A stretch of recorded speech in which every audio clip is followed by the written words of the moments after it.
5살 손주가 우물에 빠져 세상을 떠났습니다. 그런데 3년 후 죽은 아이의 웃음소리가 그 우물에서 들려오기 시작했습니다. 이상하게 여긴 할아버지가 우물의 물을 모두 빼내자 그 안에서 드러난 것은 상상조차 할 수 없는 끔찍한 진실이었습니다. 저는 이제 7순을 훌쩍 넘긴 늙은이입니다. 사람들은 이 나이가 되면 자식, 손주들 재롱 보며 편안한 노후를 보낸다고들 하지요. 하지만 저는 해가 저물어 어스름이 내릴 때면 지금도 심장을 칼로 베는 듯한 고통에 몸서리칩니다. 지금부터 제가 들려드릴 이야기는 옛날 이야기도 그저 무서운 괴담도 아닙니다. 이것은 제 하나뿐인 아들 가족과 이 늙은이의 피와 눈물이 섞인 뼈아픈 세월에 대한 기록입니다. 모든 것은 우리 시골 마을이 도시화의 바람에 휩쓸리기 전 아직 이웃 간의 정이 살아있으면서도 사람의 속마음은 헤아리기 어렵던 그 시절에 시작되었습니다. 우리 집은 넓은 과수원 한가운데에 오롯이 자리 잡고 있었고 담장 너머로는 사시사철 붉은 꽃이 피고 졌습니다. 저는 아들 민준이와 며느리 지혜 그리고 눈에 넣어도 아프지 않을 손주와 함께 살고 있었습니다. 아들 민준이는 건설 현장에서 일하는 인부였는데 무뚝뚝하고 말수는 적었지만 처자식을 끔찍이 아끼는 녀석이었죠. 며느리 지혜는 마음씨 곱고 부지런한 전형적인 시골 아낙네로 낮에는 밭에서 흙먼지를 뒤집어 쓰고 집에 돌아오면 살림과 가축 돌보기에 여념이 없었습니다. 하지만 제 인생의 가장 소중한 보물은 이 집안의 기둥이었던 제 손주 준서였습니다. 그의 녀석은 막 5살이 되었지요. 준서는 하얀 피부에 밤하늘의 별처럼 초롱초롱한 눈을 가진 참으로 사랑스러운 아이였습니다. 할아버지, 할아버지 하고 혀 짧은 소리로 저를 부를 때면 노년의 고단함도 눈 녹듯 사라지곤 했죠. 저는 그 아이를 세상 무엇과도 바꿀 수 없었습니다. 아내가 일찍 세상을 떠나고 홀로 아들을 키워온 저에게 늦게 본 손주는 제 삶의 전부나 마찬가지였습니다. 제 모든 사랑을 그 아이에게 쏟아부었죠. 준서도 그런 저를 유독 따랐습니다. 아침이면 제 손을 잡고 농기를 산책했고 오후에는 마당가에 있는 커다란 감나무 아래 그물 침대에 누워 함께 바람을 쐬곤 했습니다. 그 감나무는 아주 커서 그 그늘이 마당의 절반을 덮을 정도였죠. 저는 종종 그 나무 아래 앉아 대나무를 엮어 바구니를 만들었습니다. 그렇게 번푼 돈으로 손주에게 과자라도 하나 더 사주는 것이 제 낙이었습니다. 감나무에서 10걸음 남짓 떨어진 곳에는 오래된 우물이 하나 있었습니다. 조상 대대로 물려 내려온 우물로 그 물맛이 꿀처럼 달고 시원했지요. 하지만 마을의 상수도가 들어온 뒤로는 거의 사용하지 않고 채소를 씻거나 텃밭에 물을 줄 때만 가끔 쓰곤 했습니다. 우물 난간은 낡은 벽돌로 쌓여 있었는데 어른 허리춤 정도의 높이라 아이들에게는 늘 위험해 보였습니다. 저는 아들 민준이에게 난간을 더 높이 쌓거나 튼튼한 덮개를 만들자고 몇 번이나 말했습니다. 하지만 녀석은 밤낮 없이 일하느라 바쁘다는 핑계로 계속 미루기만 했죠. 아버지, 준서는 착해서 우물 근처엔 절대 안 가요.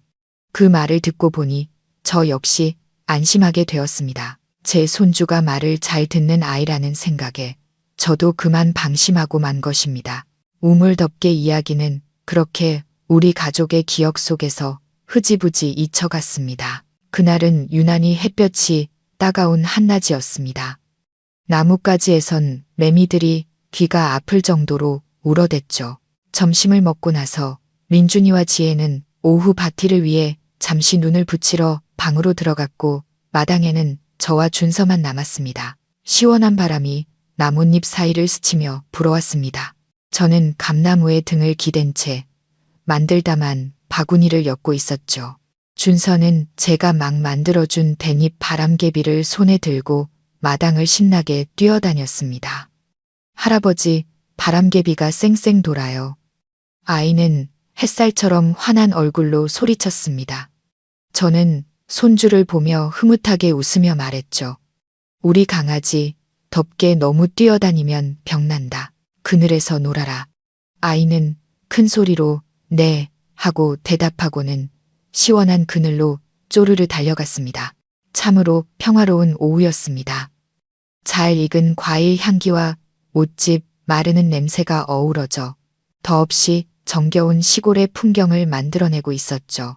시원한 바람이 솔솔 불어오자 저도 모르게 눈꺼풀이 무거워졌습니다. 나이가 드니 꾸벅꾸벅 조는 일이 일상이 되어버렸죠. 잠깐만 눈 좀 붙였다가 10분만 있다 일어나서 손주랑 놀아줘야지. 그렇게 다짐했습니다. 비몽사몽간에도 마른 잎을 밟는 준서의 바스락거리는 발소리가 들려왔습니다. 아이가 개미와 소곤소곤 이야기하는 소리도요. 그러다 모든 소리가 점점 멀어지며 한여름 오후의 고요함 속으로 사라졌습니다.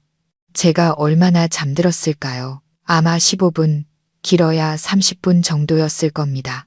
그런데 갑자기 등골을 훑는 서늘한 바람에 소스라치게 놀라 잠에서 깼습니다. 이글거리는 여름 한낮에 느끼기엔 너무나도 기이한 한기였습니다. 저는 눈을 비비며 마당을 둘러봤습니다. 준서야. 나지막이 불렀지만 대답이 없었습니다. 준서야, 어디 있니? 저는 점점 커지는 목소리로 다시 불렀습니다. 불안감에 목소리가 떨리기 시작했습니다. 여전히 매미 울음소리만이 제 물음에 답할 뿐이었습니다.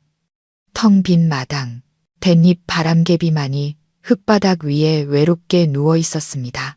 불길한 예감이 온몸을 휘감았습니다. 저는 지팡이를 짚고 벌떡 일어섰습니다. 늙고 쇠약한 두 다리가 사시나무처럼 떨렸죠. 감나무 주변을 돌고 바나나 덤불 속을 들여다보고 대문까지 나가봤지만 대문은 굳게 닫혀 있었습니다.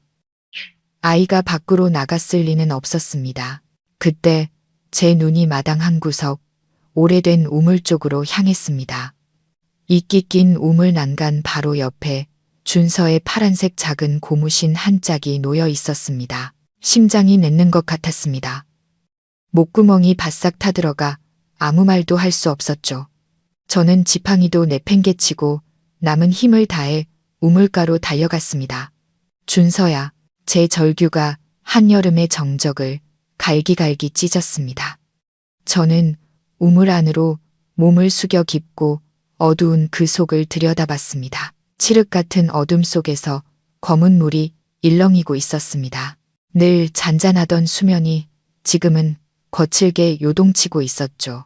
물결이 계속해서 퍼져나가며 우물 벽에 부딪히는 소리가 섬뜩하게 들려왔습니다. 제 비명을 듣고 아들 내외가 잠에서 깨 뛰쳐나왔습니다. 곤히 자던 얼굴이었지만 제가 우물에 매달려 있는 모습을 보자 혼비백산했죠. 아버지, 왜 그러세요? 민준이가 다급하게 물으며 저를 부축했습니다. 준서가 우물에 빠졌다. 저는 우물을 가리키며 간신히 말했습니다. 눈물이 쉴 새 없이 흘러내렸죠. 그 말을 들은 지혜는 그 자리에 풀썩 주저앉았습니다. 얼굴이 백지장처럼 하얗게 질려 있었죠.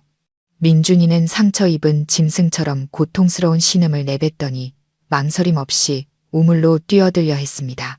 하지만 이 우물은 너무 깊고 벽은 있기 때문에 미끄러웠습니다. 저는 아들의 다리를 붙잡고 울부짖었습니다. 안 된다. 뛰어들면 너까지 죽어. 어서 밧줄 가져와. 비명소리를 들은 이웃들이 순식간에 몰려들었습니다. 누구는 밧줄을, 누구는 손전등을 들고 왔고 어떤 이는 보건소에 연락을 했습니다. 작았던 우리 집은 순식간에 아수라장이 되었죠. 그 사람들 속에는 바로 옆집에 사는 최영감내외도 있었습니다. 최영감내는 우리 집과 담벼락 하나, 그리고 이 우물을 사이에 두고 있었죠. 최영감은 가장 먼저 달려와 몹시 걱정스러운 얼굴로 아이를 구할 수 있겠냐며 안절부절 못했습니다. 심지어 손전등을 들고 우물 속을 비추며 동네 청년들에게 밧줄 묶는 법을 지시하기까지 했죠. 그 순간 저는 그의 태도를 신경 쓸 겨를이 없었습니다.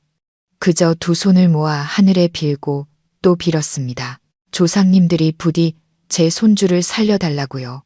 마을에서 가장 힘센 청년의 몸에 밧줄이 묶이고 우물 속으로 내려갔습니다. 수많은 사람들이 숨을 죽인 채 팽팽하게 당겨졌다 느슨해지는 밧줄만 바라봤습니다.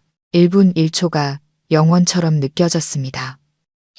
며느리 지혜의 울음소리가 애간장을 녹일 듯 울려 퍼졌습니다. 민준이는 우물가에 못 박힌 듯 서 있었습니다. 두 눈은 시뻘겋게 충혈되었고 두 주먹은 피가 배어 나올 정도로 꽉 쥐고 있었죠. 뭐 보여요? 누군가 아래를 향해 소리쳤습니다. 찾았어요. 끌어올려요. 무거워요. 우물 아래에서 들려오는 목소리는 마치 저승에서 들려오는 것처럼 묵직하고 음산했습니다. 청년이 흠뻑 젖은 준서를 안고 마침내 땅 위로 올라왔을 때 주위는 온통 울음바다가 되었습니다. 하지만 그것은 기쁨의 눈물이 아니었습니다. 절망과 고통의 눈물이었죠. 아이는 미동도 없이 누워 있었습니다.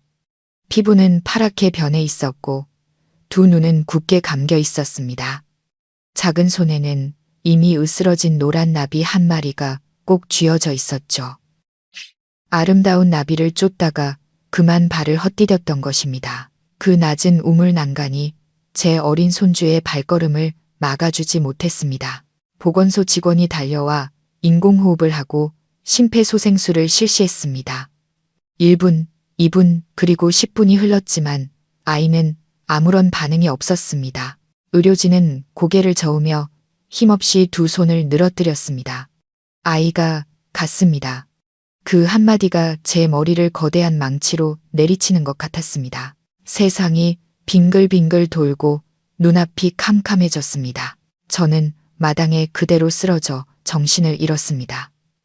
귓가에는 아들의 이름을 부르며 절규하는 며느리의 비명소리만이 맴돌았습니다. 제가 다시 눈을 떴을 때는 이미 칠흑 같은 밤이었습니다. 집안은 촛불로 환했고 향 냄새가 자욱했죠. 구슬픈 상여 소리가 제 심장을 도려내는 듯 했습니다. 침대에서 일어나려 애썼지만 팔다리에 힘이 들어가지 않았습니다. 모든 것이 끝났습니다. 제 희망, 제 목숨보다 더 사랑했던 손주가 영원히 제 곁을 떠나버렸습니다. 그리고 그 모든 것은 제 잘못이었습니다. 제가 잠들지 않았더라면, 제가 아이를 잘 돌보았더라면, 만약 내가 잠들지 않았더라면, 만약 우물 난간을 더 높이 쌓았더라면, 수천, 수만 개의 만약이 머릿속을 맴돌며 저를 괴롭혔습니다. 차라리 죽어서 이 짐을 벗고 싶었습니다. 손주를 따라가서 용서를 빌고 싶었죠. 아버지, 죽이라도 좀 드세요. 민준이가 죽 한 그릇을 들고 들어왔습니다. 목소리는 쉬어 있었고 퉁퉁 부은 두 눈은 텅 비어 있었습니다. 녀석은 저를 바라봤습니다. 그 눈에는 평소의 존경과 사랑 대신 차가운 원망이 서려 있었습니다. 입 밖으로 내뱉지는 않았지만 저는 알 수 있었습니다. 녀석은 저를 증오하고 있었습니다. 제가 자기 아들을 죽게 내버려 뒀다고 생각하는 거겠죠. 저는 고개를 저었습니다. 눈물이 다시 왈칵 쏟아졌습니다. 됐다. 그냥 내버려 둬라. 민준이는 죽그릇을 탁 소리가 나게 내려놓고는 말없이 돌아서 나갔습니다. 벽에 길게 드리워진 녀석의 그림자는 지독한 고독과 슬픔에 잠겨 있었습니다. 준서의 장례식은 온 마을 사람들의 눈물 속에서 치러졌습니다. 모두가 요절한 아이와 불행한 우리 가족을 안타까워했죠. 최 영감 내외도 장례식 내내 자기 일처럼 발벗고 나서 도왔습니다. 최 영감은 손님들에게 차를 나르느라 분주했고 그의 아내는 며느리 곁에서 위로의 말을 건넸습니다.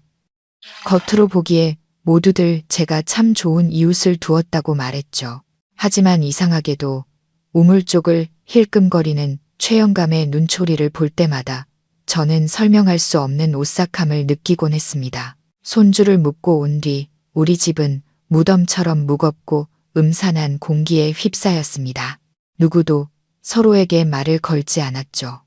지혜는 넋이 나간 사람처럼 매일 아들의 베개를 끌어안고 침대 구석에 멍하니 앉아 알아들을 수 없는 자장가를 흥얼거렸습니다. 민준이는 일을 그만두고 매일 술에 절어 살았습니다. 그리고 저는 어두운 구석에서 제 집에서 유령처럼 숨죽이며 지냈습니다. 준서의 첫 제사가 지난 지 며칠 후였습니다. 민준이는 인부들을 불렀습니다.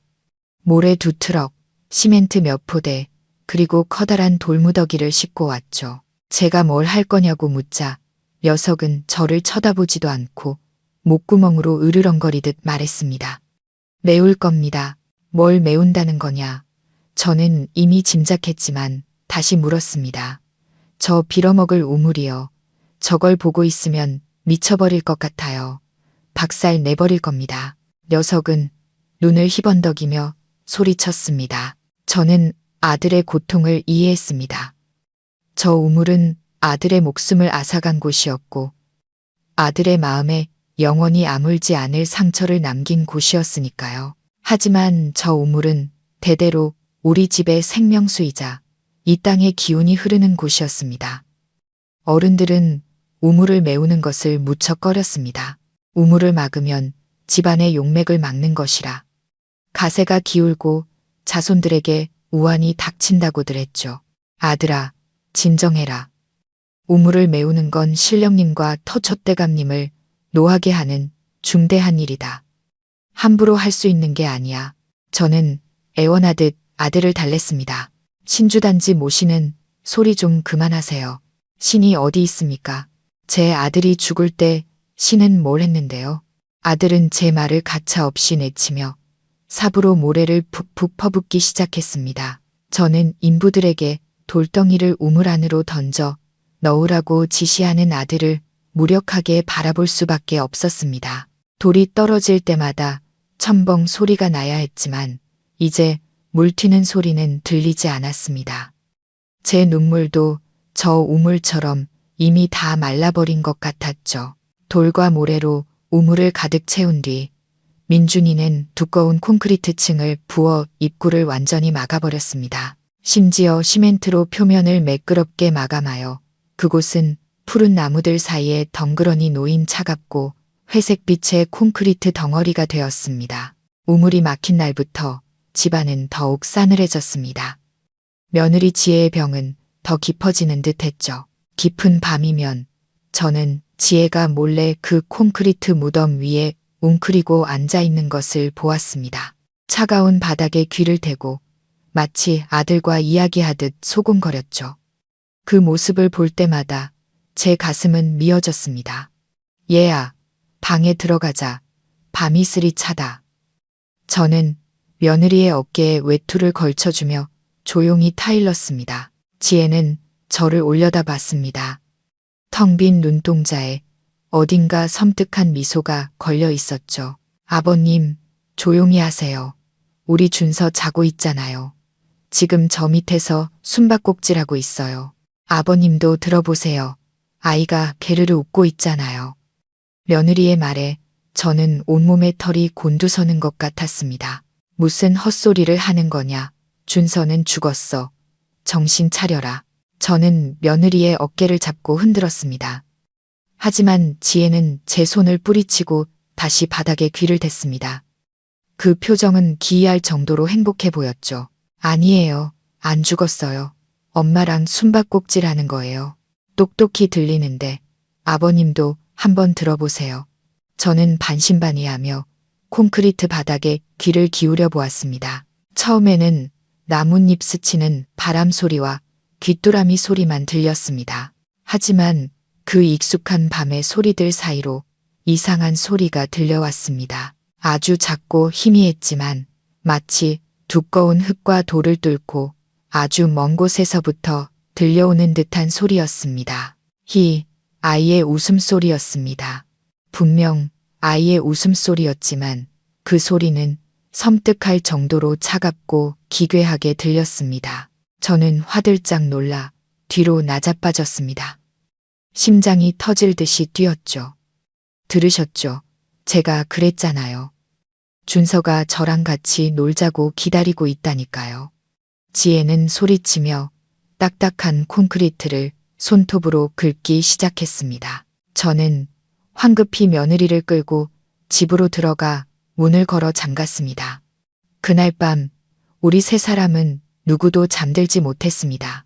민준이는 술에 취해 잠들었지만 꿈속에서 계속 아들의 이름을 불렀습니다. 저는 날이 샐 때까지 등불 아래 앉아 있었습니다. 머릿속이 온통 뒤죽박죽이었습니다. 정말 이 세상에 귀신이 있는 걸까? 억울하게 죽은 준서의 영혼이 구천을 떠돌며 우리에게 원한을 알리는 걸까?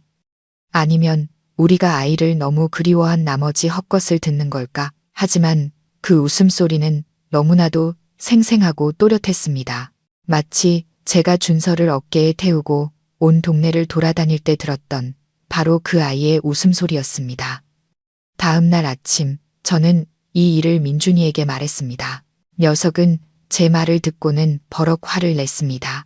아버지랑 지혜 둘 다 헛것을 들으신 거예요. 귀신이 어디 있어요? 바람 소리거나 쥐새끼 소리겠죠. 녀석은 강하게 부정했지만 담배에 불을 붙이는 그의 손은 미세하게 떨리고 있었습니다. 그리고 그날 이후 민준이는 낮에도 우물이 있던 자리 근처에는 얼씬도 하지 않았습니다.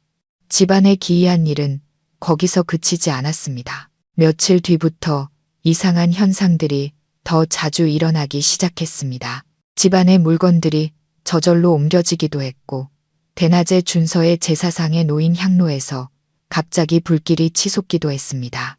그리고 가장 끔찍한 것은 해가 질 무렵이면 그 기괴한 웃음소리가 땅속에서 다시 울려 퍼졌다는 것입니다. 날이 갈수록 소리는 점점 더 크고 선명해졌습니다. 마치 우리를 조롱하고 유혹하는 것처럼요. 온 마을에 박노인 집에 귀신이 산다는 소문이 쫙 퍼졌습니다. 사람들은 그 우물이 용의 눈이었는데 우리가 그것을 막아버려서 신의 노여움을 산 것이라고 말했습니다. 또 어떤 이들은 물에 빠져 죽은 아이의 영혼이 외로워서 같이 있을 사람을 데려가려는 것이라고 수군거렸습니다. 악의적인 소문들이 비수가 되어 우리 가족의 가슴에 박혔습니다. 이웃 최영감 내외도 종종 우리 집에 들렀지만 태도가 예전과는 확연히 달랐습니다. 최영감은 은밀한 표정으로 제게 속삭였습니다. 박노인, 내가 듣자 하니 이 덱터가 아주 기가 세다고 하더군요. 용한 무당이라도 불러서 굿이라도 한번 해보는 게 어떻겠소. 이러다간 저 며느리 정말 큰일 나겠소.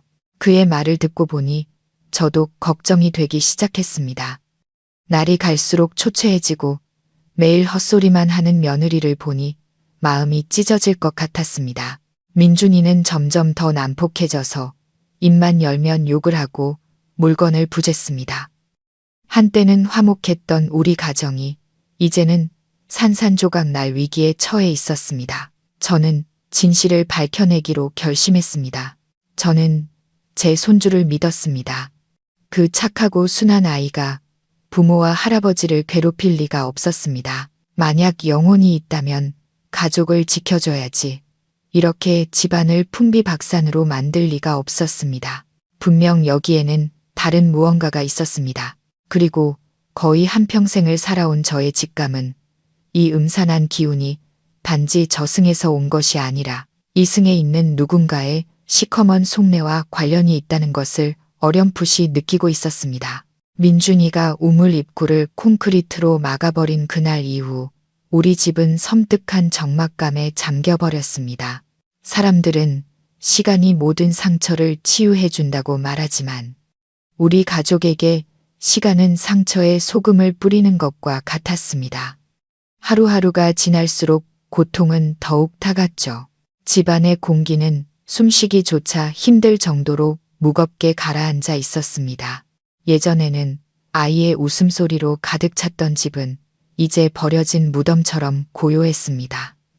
예전에는 가장 즐겁고 따뜻했던 저녁 식사 시간, 시원한 마루에 둘러앉아 구수한 된장찌개와 아삭한 김치를 먹으며 학교에서 있었던 일을 제잘거리는 준서의 목소리가 아직도 생생합니다. 하지만 이제 매일의 식사는 제게 끔찍한 고문과도 같았습니다. 밥상은 차려졌지만 누구도 수저를 들려 하지 않았죠. 며느리 지혜는 건성으로 밥을 지었고 종종 설익거나 짝이 일쑤였지만 아무도 불평하지 않았습니다. 밥 한 술을 입에 넣으면 목에 걸려 넘어가지 않았고 쓴 약을 씹는 것처럼 맛이 없었기 때문입니다. 저는 밥상머리에 앉아 떨리는 손으로 밥그릇을 들고 맞은편에 텅 빈 의자를 힐끔거렸습니다. 그곳은 늘 준서가 앉던 자리였죠. 아이가 쓰던 닭 그림이 그려진 작은 밥그릇이 며느리에 의해 늘 그 자리에 놓여 있었습니다. 그 모습을 보면 또다시 눈물이 차올라 하얀 밥 위로 뚝뚝 떨어졌습니다. 저는 억지로 몇 숟갈을 뜨고는 조용히 일어나 갯마루에 앉아 씁쓸한 차를 마셨습니다. 아들 민준이는 완전히 다른 사람이 되어버렸습니다. 성실하고 착했던 가장의 모습은 온데간데 없고 난폭하고 과묵한 사람으로 변해버렸죠. 일을 마치고 돌아오면 공구 가방을 구석에 내팽개치고 말없이 소주병을 꺼내 들이켰습니다. 술이 들어가면 말이 많아진다지만 녀석은 술을 마실수록 깊은 한숨과 거친 욕설만 내뱉을 뿐이었습니다. 어떤 날은 술에 취해 식탁에 머리를 박고 아이처럼 엉엉 울며 절망적으로 아들의 이름을 불렀습니다.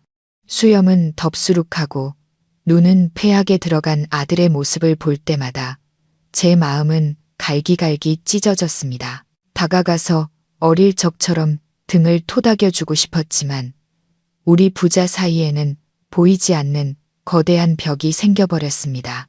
녀석은 여전히 준서의 죽음이 제 탓이라며 저를 원망하고 있는 것 같았습니다. 그 보이지 않는 벽은 점점 더 높아져 우리 사이를 차가운 얼음장처럼 갈라놓았습니다. 그리고 제 며느리 지혜, 그 아이가 가장 불쌍했습니다. 아들을 잃은 충격으로 넋이 나간 사람처럼 하루 종일 집안을 서성이며 의미 없는 말을 중얼거렸습니다. 마당을 쓸다가도 노란 나비 한 마리가 날아가면 넋을 잃고 바라보며 준서가 숨바꼭질하네라며 웃기도 했습니다. 그럴 때마다 저는 고개를 돌려 눈물을 훔칠 수밖에 없었죠. 밤이 되면 방 안에서 부스럭거리는 소리가 들렸습니다. 옷장 여는 소리, 그리고 아이를 재우듯 구슬프게 흥얼거리는 자장가 소리가 들려올 때면 소름이 돋았습니다. 녀석은 준서의 옷을 전부 꺼내 몇 번이고 접었다 폈다 하며 옷에 남은 아들의 채취를 막고 있었습니다. 아들에게 입히려고 만들다만 옷을 보물처럼 가슴에 꼭 품고 있었죠. 누가 그 옷에 손이라도 대면 새끼 잃은 어미 호랑이처럼 눈을 부릅뜨고 소리를 질렀습니다. 넓은 집이 어찌나 춥고 삭막하게 느껴지던지요. 한 지붕 아래 세 사람이 살고 있었지만 우리는 각자의 고통 속에 갇힌 세계의 그림자일 뿐이었습니다. 저는 늙어서 언제 죽어도 이상할 게 없었지만 하루하루 시들어가는 아들 내외를 보는 것은 참을 수 없었습니다. 이 죽음 같은 공기가 우리 집에 남은 마지막 숨통마저 끊어버릴까봐 두려웠습니다. 그해 겨울은 유난히 일찍 찾아왔습니다. 뼛속까지 파고드는 찬 바람이 문틈으로 스며들어 마치 누군가 구슬프게 흐느끼는 것처럼 울부짖었죠. 하늘은 늘 잿빛이었고 금방이라도 무너져 내릴 것처럼 무겁게 내려앉아 있었습니다. 마당의 나무들은 잎을 모두 떨구고 앙상한 가지만 하늘을 향해 뻗고 있었죠. 어느 해 질녘 어둠이 막 내리기 시작할 무렵이었습니다. 제가 아궁이 옆에 웅크리고 앉아 몸을 녹이고 있는데 밖에서 거센 바람 소리가 들려왔습니다. 바람 소리가 이상했습니다.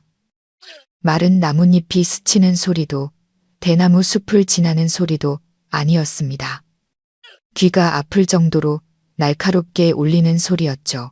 저는 창문을 닫으려고 지팡이를 짚고 일어섰다가 그 자리에 얼어붙었습니다. 그 날카로운 바람 소리 사이로 또 다른 소리가 섞여 들려왔습니다. 할아버지, 할아버지. 우물이 있던 마당 한구석에서 작고 어린 목소리가 들려왔습니다. 저는 그 자리에 못 박힌 듯 서 있었습니다. 심장이 미친 듯이 뛰었죠. 제가 늙어서 헛것을 듣는 걸까요? 아니면 또 환청일까요? 저는 숨을 죽이고 귀를 기울였습니다. 히히히, 할아버지, 이리 와서 저랑 놀아요. 이번에는 아주 또렷하게 들렸습니다. 맑고 청아했지만 등골이 오싹할 정도로 차가운 웃음소리였습니다. 틀림없었습니다. 그건 준서의 목소리였습니다. 애교 섞인 말투, 해맑은 웃음소리. 저는 다리에 힘이 풀려 손에 들고 있던 지팡이를 떨어뜨렸습니다. 창틀을 붙잡고 텅 빈 눈으로 마당을 내다봤습니다. 밖은 칠흑같이 어두웠고 집에서 새어나오는 희미한 불빛만이 마당을 얼룩덜룩 비추고 있었습니다. 콘크리트 무덤이 있는 마당 구석은 어둠 속에 잠겨 있었죠. 하지만 저는 마치 얇고 하얀 연기 같은 것이 그 주변을 맴도는 것처럼 느껴졌습니다. 눈을 비비고 다시 자세히 보았습니다. 그 연기는 모였다가 흩어지기를 반복했습니다. 어떤 때는 웅크리고 앉아있는 아이의 형상 같았고 어떤 때는 바람에 흩날려 사라졌습니다. 준서야, 너니? 저는 떨리는 목소리로 불렀습니다. 제 물음에 답하는 것은 오직 소름 끼치는 바람 소리와 멀어졌다 가까워지기를 반복하는 웃음소리뿐이었습니다. 그때 마침 민준이가 퇴근하고 돌아왔습니다. 창가에 넋을 잃고 서 있는 저를 보고는 다급하게 물었죠. 아버지, 왜 그러세요? 바람이라도 맞으셨어요? 저는 마당을 가리키며 더듬거렸습니다. 아들아, 준서가 돌아왔어. 저기 웃음소리 들리지 않니? 민준이는 미간을 찌푸리며 마당을 내다보고는 저를 불쌍하다는 듯 또 짜증스럽다는 듯 쳐다봤습니다. 아버지 또 그러시네요. 밖에 아무도 없어요. 바람 소리예요. 어서 방에 들어가서 쉬세요. 녀석은 저를 침대에 눕히고 이불을 덮어주었습니다. 하지만 저는 알 수 있었습니다. 녀석도 두려워하고 있다는 것을요. 제 어깨를 잡은 녀석의 손은 얼음장처럼 차가웠고 식은땀으로 축축했습니다. 그리고 창밖을 힐끗거리는 그의 눈초리는 공포와 혼란으로 가득 차 있었습니다. 그날 밤, 그 웃음소리는 제 머릿속을 떠나지 않았습니다. 저는 밤새 뒤척이며 모든 소리에 귀를 기울였죠. 그리고 저뿐만이 아니었습니다. 아들 방에서도 침대 삐걱거리는 소리와 밤새 뒤척이는 민준이의 깊은 한숨 소리가 들려왔습니다. 제가 반쯤 잠든 상태에서만 웃음소리를 들었다면 며느리 지혜는 시도 때도 없이 그 소리를 들었습니다. 아들을 잃은 고통에 초자연적인 공포까지 더해지자 며느리는 완전히 이성을 잃고 말았습니다. 어느 날 정오 온 가족이 쉬고 있을 때였습니다. 마당에서 갑자기 요란한 소리가 들려왔습니다. 저는 깜짝 놀라 뛰쳐나갔다가 끔찍한 광경을 목격했습니다. 지혜가 머리를 산발한 채 손에 태기를 들고 우물 위에 콘크리트를 미친 듯이 내리치고 있었습니다. 쨍, 쨍. 쇠가 콘크리트에 부딪히는 날카로운 소리가 불꽃과 함께 터져 나왔습니다. 아가, 엄마가 왔어. 엄마가 구해줄게. 조금만 기다려. 며느리는 울부짖으며 워미질을 해댔습니다. 이 자루와의 마찰로 손에서는 피가 배어 나왔지만 전혀 고통을 느끼지 못하는 듯 했습니다. 얘야, 지금 뭐 하는 거냐? 저는 경악하며 달려가 페이를 빼앗으려 했지만 며느리의 힘은 상상 이상으로 강했습니다. 저를 밀쳐 넘어뜨리고는 소리쳤습니다. 비켜요. 아버님은 안 들리세요? 우리 애가 춥고 숨 막힌다고 부르고 있잖아요. 며느리의 눈은 핏발이서 시뻘겋게 충혈되어 있었습니다. 저를 원수처럼 노려보더니 다시 딱딱한 시멘트 바닥을 향해 원희를 내리찍기 시작했습니다. 그 소리를 듣고 민준이도 뛰쳐나왔습니다. 아내의 모습을 본 녀석은 뒤에서 지혜를 끌어안았습니다. 지혜야, 진정해. 우리 아들은 죽었어. 제발 그만해. 이거나, 이 살인자.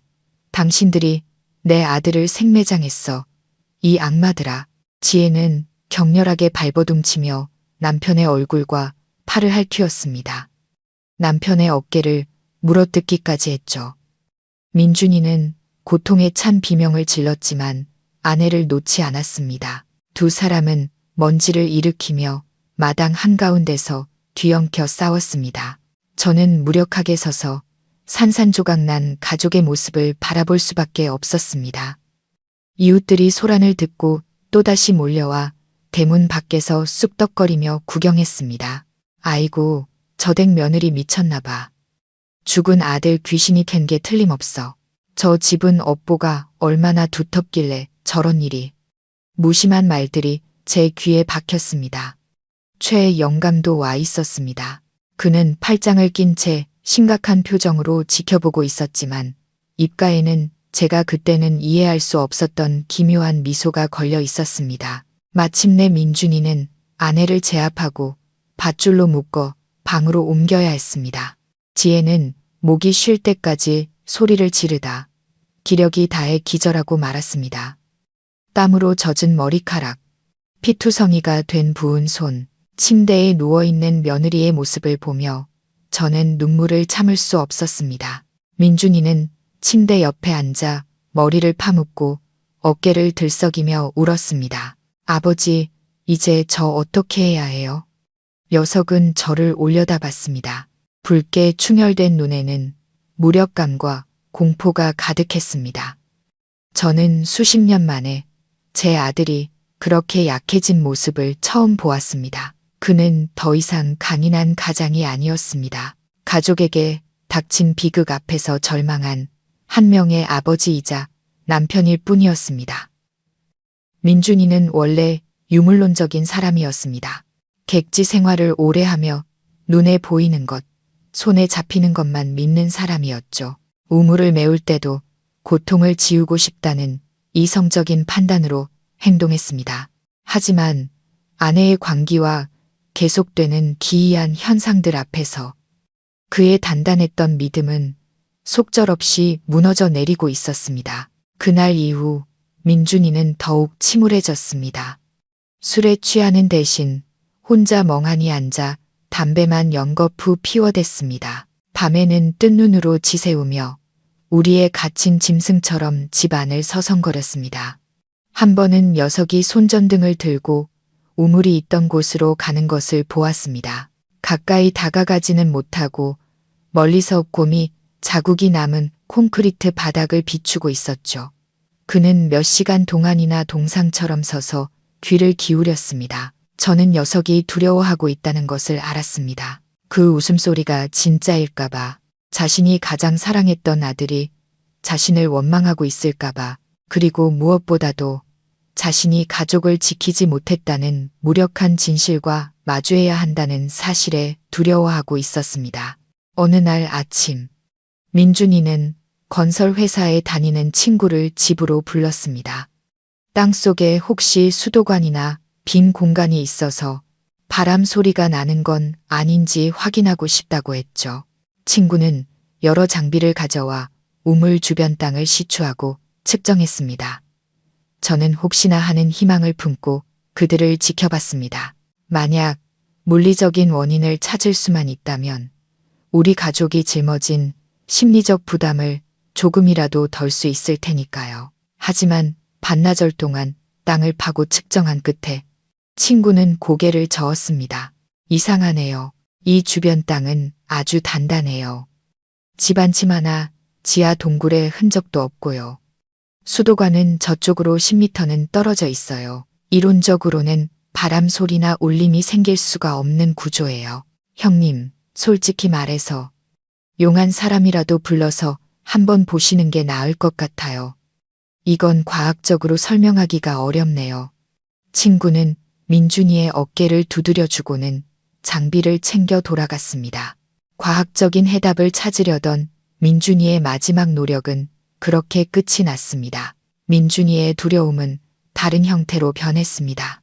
더 이상 부정하려 하지 않고 맹목적으로 미신에 빠져들기 시작했죠. 그는 용하다는 절과 사당을 찾아다니며 비싼 돈을 들여 제사를 지냈습니다.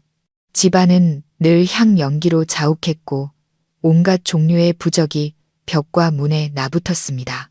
아버지, 사람들이 그러는데 우리 집터에 아주 나쁜 귀신이 붙었대요. 그 귀신이 준서의 영혼을 붙잡고 못 가게 한대요. 민준이는 공포에 질린 목소리로 제게 말했습니다. 저는 문과 벽에 어지럽게 붙은 부적들을 보며 씁쓸한 마음을 감출 수 없었습니다. 우리 집은 이제 음산한 사당처럼 보였습니다. 아들아, 제사는 마음의 평안을 얻기 위함이지. 너무 빠져들면 돈만 잃고 병은 그대로다. 제가 충고했지만 녀석은 듣지 않았습니다. 아버지가 뭘 아세요? 무당말이 이대로 두면 지혜까지 데려간대요. 며느리까지 잃고 싶으세요. 그 말에 저는 입을 다물었습니다. 더 이상 아무 말도 할 수 없었죠. 그래, 뭐라도 해봐야지. 며느리를 살리고 무너져가는 이 가정을 살릴 수만 있다면 무엇이라도 괜찮다고 생각했습니다. 하지만 마음속 깊은 곳에서는 무언가 잘못되었다는 느낌을 지울 수 없었습니다. 그 화려한 부적과 제사상으로 땅속에서 들려오는 기괴한 웃음소리를 막을 수 있을까요? 아니면 그저 우리의 두려움만 더 키워 불쌍한 사람들의 이성을 갉아먹는 것은 아닐까요? 그리고 우리 집을 찾아와 과도한 걱정을 내비치면서도 눈빛만은 차갑게 빛나던 최영감의 그 눈빛.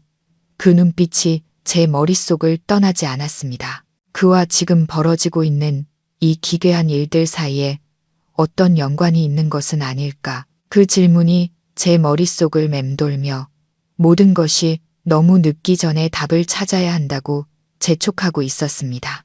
좋은 소문은 더디게 퍼지고 나쁜 소문은 순식간에 퍼진다는 옛말은 틀리지 않았습니다.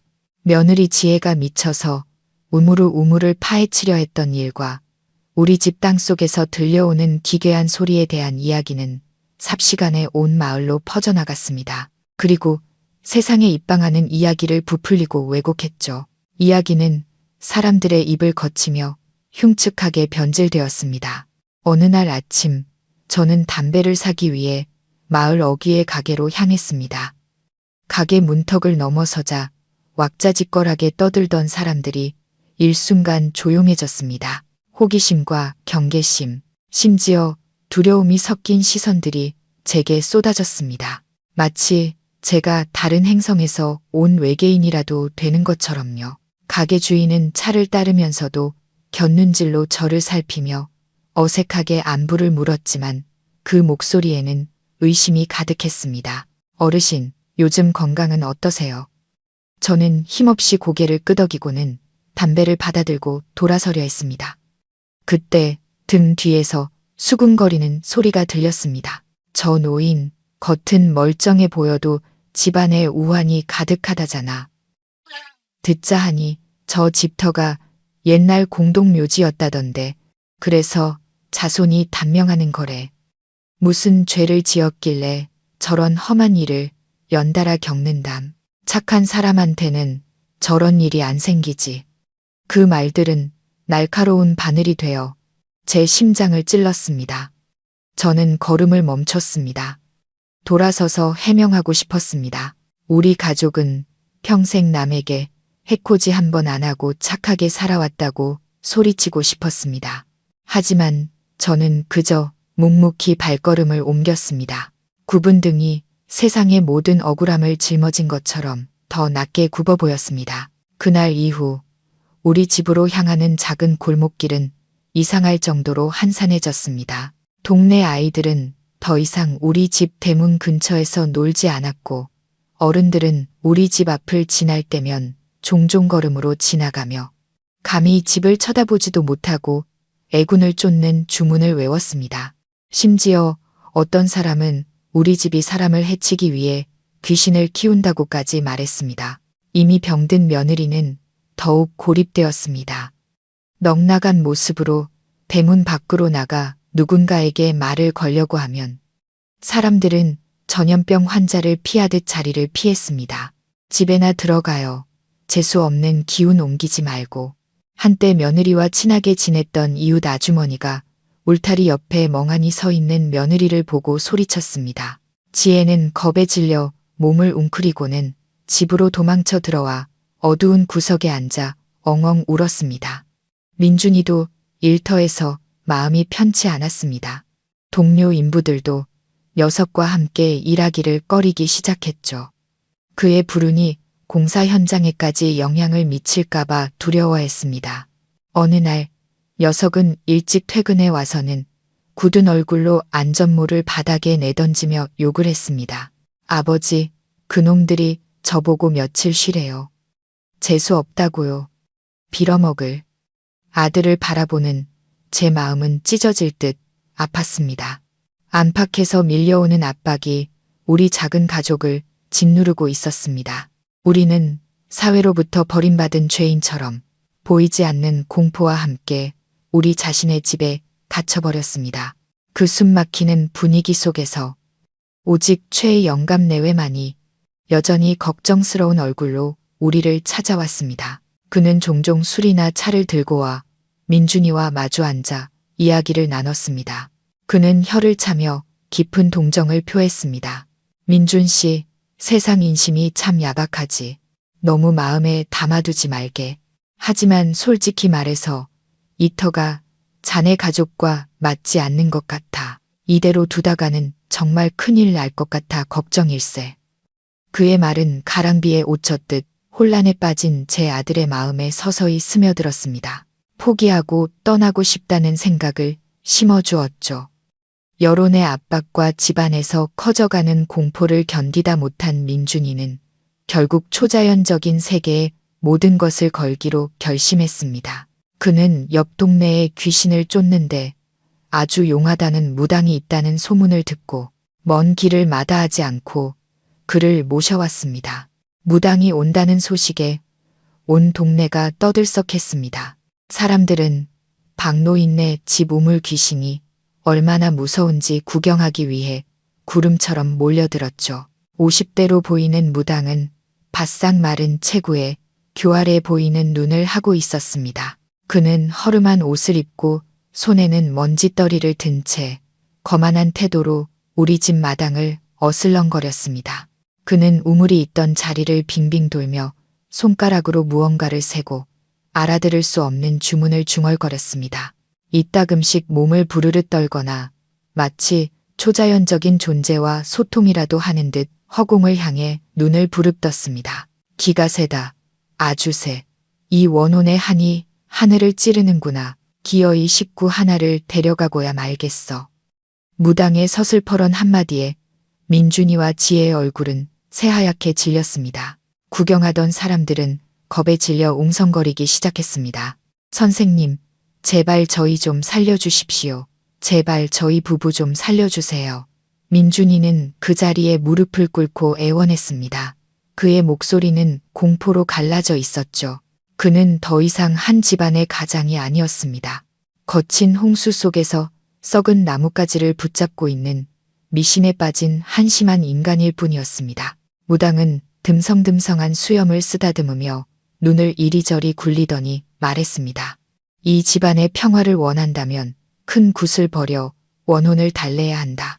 하늘의 장군들을 불러와 이 악귀를 눌러야 해. 하지만 이 굿은 비용이 만만치 않은데 감당할 수 있겠는가? 얼마가 들든 상관없습니다. 제발 저희 가족이 평안해질 수만 있다면요. 민준이는 미친 사람처럼 희망에 찬 눈으로 단호하게 대답했습니다. 그렇게 우리 집 마당에서는 요란한 구판이 벌어졌습니다. 북과 징, 꽹과리 소리가 조용한 시골 마을을 시끄럽게 울렸습니다. 자욱한 향 연기에 숨이 막힐 지경이었습니다. 무당은 칼을 휘두르며 춤을 추고 활활 타오르는 불을 향해 술을 뿜어댔습니다. 종이로 만든 인형들이 불에 타재가 되어 마치 떠도는 유령처럼 마당을 흩날렸습니다. 며느리 지혜는 마당 한가운데 앉혀져 겁에 질린 멍한 얼굴로 그 광경을 지켜봐야 했습니다. 민준이는 재물들을 나르느라 땀을 뻘뻘 흘리며 뛰어다녔죠. 저는 원마루에 앉아 제 집에서 벌어지는 이 혼란스럽고 미심적인 광경을 보며 가슴 아파했습니다. 이것은 평화를 되찾는 방법이 아니었습니다. 이것은 광기였고 절망의 끝에서 버리는 발악이었습니다. 굿은 정오부터 해가 질 때까지 계속되었습니다. 무당은 민준이에게서 두둑한 돈을 받아 챙기고는 만족스러운 얼굴로 돌아갔습니다. 마당에는 온갖 잡동사니와 재만 어지럽게 남아 있었죠. 안심하게 내가 단단히 봉인해 놨으니 이제 그 원호는 두려워서 얼씬도 못할 걸세. 무당의 확신에 찬 말에 민준이는 안도의 한숨을 내쉬었습니다. 그날 밤 그는 모든 것이 끝났다고 믿으며 깊은 잠에 빠졌습니다. 하지만 세상 일은 그리 간단하지 않았죠. 바로 다음 날 밤 개 짖는 소리가 그치자마자 그 끔찍한 소리가 다시 들려왔습니다.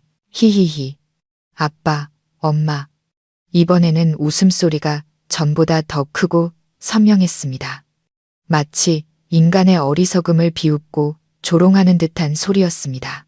그 소리는 땅속에서부터 울려 퍼져 우물 위에 붙여진 수많은 부적들을 뚫고 고요한 집 전체에 울려 퍼졌습니다. 민준이는 벌떡 일어났습니다. 얼굴은 창백했고 식은땀을 비오듯 흘리고 있었죠. 그는 마당으로 뛰쳐나가 우물이 있던 자리를 노려보며 절망적으로 소리쳤습니다. 왜 아직도 우리를 내버려 두지 않는 거야? 제사도 지내줬잖아. 왜 이렇게 못살게 구는 거야? 그는 벽에 머리를 태스며 울음 섞인 광기 어린 웃음을 터뜨렸습니다. 그의 마지막 믿음은 완전히 무너져 내렸습니다. 평생 모은 큰 돈은 연기처럼 사라졌고 그 대가로 얻은 것은 더 깊어진 절망과 좌절뿐이었습니다. 굿이 실패로 돌아간 후 우리 집의 분위기는 언제 터질지 모르는 폭탄처럼 팽팽해졌습니다. 민준이는 막다른 길에 몰린 짐승처럼 통제불능의 상태가 되었습니다. 그는 더 이상 아무도 심지어 자기 자신도 믿지 못하는 것 같았습니다. 어느 날 저녁 나물과 간장뿐인 초라한 저녁 식사 자리에서 민준이는 수저를 탁 내려놓고 저와 지혜를 차갑고 단호한 눈빛으로 바라봤습니다. 집을 팔아야겠어요. 그 짧은 두 마디는 제게 사형 선고처럼 들렸습니다. 저는 그 자리에 얼어붙었습니다. 씹고 있던 밥이 목에 걸렸죠. 무슨 소리를 하는 거냐? 저는 제가 잘못 들었기를 바라며 되물었습니다. 집을 팔자고요. 더 이상 여기서 살 수 없어요. 이 집은 저주받았어요. 지혜가 여기서 뼈만 남고 죽는 꼴을 보고 싶으세요? 아니면 저까지 미쳐버리는 걸 보고 싶으세요?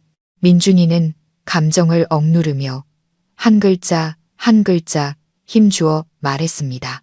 아들아, 여긴 조상 대대로 물려받은 땅이다. 조상님들 묘소도 여기에 있는데 어떻게 팔 수가 있니? 집을 팔면 우린 어디 가서 사니? 저는 떨리는 목소리로 말했습니다. 눈물이 핑 돌았죠. 이 집은 제 평생의 흔적이 담긴 곳이었습니다. 벽돌 한 장, 나무 한 그루에 우리 가족 몇 대의 추억이 서려 있었습니다. 집을 파는 것은 제 영혼을 파는 것과 같았습니다. 조상요? 조상님들이 우리를 지켜주셨습니까? 준서가 그렇게 허망하게 죽게 내버려뒀잖아요. 이제 선택하세요. 이 집을 지킬 건지 아니면 우리 목숨을 지킬 건지. 민준이는 벌떡 일어나 밥상을 마당으로 엎어버렸습니다. 그릇이 산산조각나고 밥과 국이 사방으로 튀었습니다. 지혜는 겁에 질려 구석에 웅크린 채 알아들을 수 없는 말을 중얼거렸습니다. 저는 발밑에 아수라장을 보고 이성을 잃은 아들을 보며 가슴이 찢어지는 듯한 고통을 느꼈습니다. 저는 아들이 이제 한계에 다다랐다는 것을 알았습니다. 두려움과 압박이 그의 이성과 감정을 모두 짓눌러버린 것이었죠. 다음 날 아침 박 노인네가 집을 판다는 소문이 빠르게 퍼져나갔습니다. 최 영감은 가장 먼저 우리 집으로 달려왔습니다. 그는 안타까운 척혈을 찾지만 그의 눈은 이상하게 빛나고 있었죠. 민준 씨, 조상 대대로 살아온 집을 팔아야 하니 마음이 얼마나 아프겠나. 하지만 상황이 이러니 어쩔 수 없지. 이렇게 하게. 내가 아는 사람 중에 집 살 사람 있는지 알아봐 줄 테니. 이웃사촌인데 손해보게 하진 않을 걸세. 며칠 후 최 영감은 낯선 남자를 데리고 왔습니다. 그는 값비싼 옷을 입고 번쩍이는 차를 타고 왔죠. 그는 집을 대충 훑어보고는 시세의 절반밖에 안 되는 헐값을 불렀습니다. 이 동네가 흉흉한 소문이 많고 집주인 운세도 안 좋으니 이 가격 이상은 못 드립니다. 파시든가 마시든가 알아서 하세요. 남자는 거만한 말투로 말했습니다. 민준이는 하루빨리 이곳을 떠나고 싶었기에 그 가격에 고개를 끄덕이려 했습니다. 그는 너무 지쳐 있었고 이 짐을 벗어던지고 낯선 곳에서라도 평화를 찾고 싶어 했습니다. 아들이 계약서에 서명하려는 순간 제 손이 떨리기 시작했습니다. 저는 이 서명이 끝나면 모든 것을 잃게 된다는 것을 알았습니다. 집과 뿌리를 잃고 가장 고통스러운 것은 차가운 우물 밑에 버려질 제 불쌍한 손주의 영혼을 두고 떠나야 한다는 것이었습니다. 잠깐, 저는 남은 힘을 다해 소리치며 지팡이로 탁자를 내리쳤습니다. 큰 소리에 모두가 깜짝 놀라 저를 쳐다봤습니다. 낯선 남자는 불쾌한 듯 미간을 찌푸렸고 최 영감은 당황한 기색이 역력했습니다. 민준이는 놀라서 저를 쳐다봤습니다. 아버지, 왜 그러세요? 그냥 계약하게 놔두세요. 민준이가 핏발 선 눈으로 소리쳤습니다. 나는 허락 못한다. 이 집은 내 집이다. 내가 살아있는 한 그 누구도 이 집을 팔 수 없어. 저는 허리를 꿋꿋이 펴고 아들과 낯선 사람들을 똑바로 쳐다봤습니다. 오랜 세월의 슬픔 속에서 잊고 있던 가장으로서의 위엄과 아버지로서의 권위가 그 어느 때보다 강하게 솟아올랐습니다. 노망난 영감 같으니 민준 씨, 알아서 해결하시오. 난 늙은이랑 실랑이 할 시간 없소. 남자는 옷을 털며 일어나 돌아가려 했습니다. 최 영감은 황급히 그를 따라가 무언가 속삭였죠. 저는 민준이 앞으로 다가가 그의 어깨를 꽉 잡고 떨리지만 단호한 목소리로 말했습니다.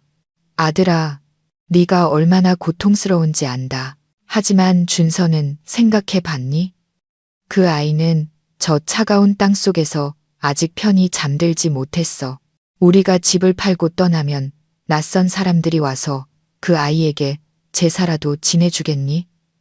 아니면 땅을 파헤쳐서 아이를 더 고통스럽게 만들겠니? 말은 쉽죠.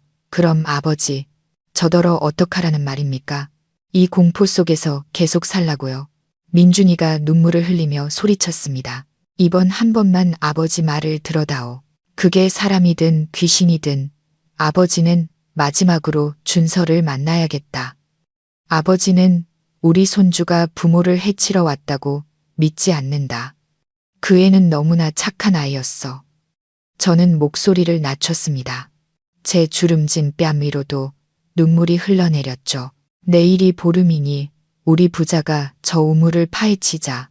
아버지가 직접 내려가서 진실을 확인해야겠다. 만약 정말로 준서가 사람을 데려가려고 온 것이라면 이 늙은 몸이 그 아이를 따라가마 너희라도 평안하게 살 수 있도록. 하지만 만약 다른 억울한 사연이 있는 것이라면 아버지는 절대로 우리 손주가 억울한 누명을 쓰게 두지 않을 것이다. 제 말은 마치 냉수마찰처럼 민준이를 정신 차리게 했습니다. 녀석은 제 눈을 깊이 들여다봤습니다. 제 눈에서 손주를 향한 할아버지의 끝없는 사랑과 결심을 보았을 겁니다. 그 사랑은 귀신에 대한 두려움보다 먹고 사는 문제보다 더 큰 것이었습니다. 민준이는 고개를 숙이고 어깨를 들썩이며 한참을 울었습니다. 그리고 마침내 고개를 들고 눈물을 닦으며 고개를 끄덕였습니다. 알겠어요. 아버지, 말씀대로 할게요. 우물을 파헤치겠어요. 하지만 아무것도 나오지 않으면 그때는 집을 팔고 지혜를 데리고 떠나게 해주세요. 저는 고개를 끄덕였습니다. 마음이 조금 가벼워졌지만 불안감은 여전히 무겁게 남아 있었죠. 저는 최영감과 낯선 남자를 향해 돌아보며 단호하게 선언했습니다. 돌아가시오. 우리 집 안 팝니다.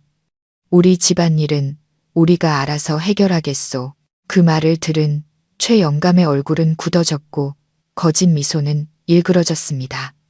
그는 몇 마디 더듬거리더니 낯선 남자와 함께 서둘러 돌아갔습니다. 그의 뒷모습에서 저는 감출 수 없는 분노와 불안함을 보았습니다. 제 직감은 말하고 있었습니다.